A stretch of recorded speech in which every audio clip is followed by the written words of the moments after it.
Hi guys, দেখেন আমাদের মুরগি ভিজা অবস্থা খারাপ। বৃষ্টির দিনে কি অবস্থা।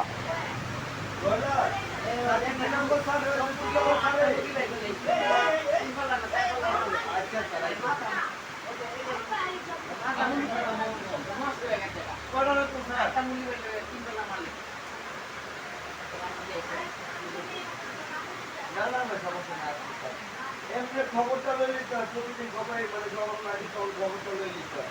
আর আমি আল্লাহ যদি আমার শরীরে সুস্থ রাখে হয়তো আমরা করতাম আগে আর পরে আসছি ইনশাআল্লাহ। মুরগি কটা রাখবো স্যার?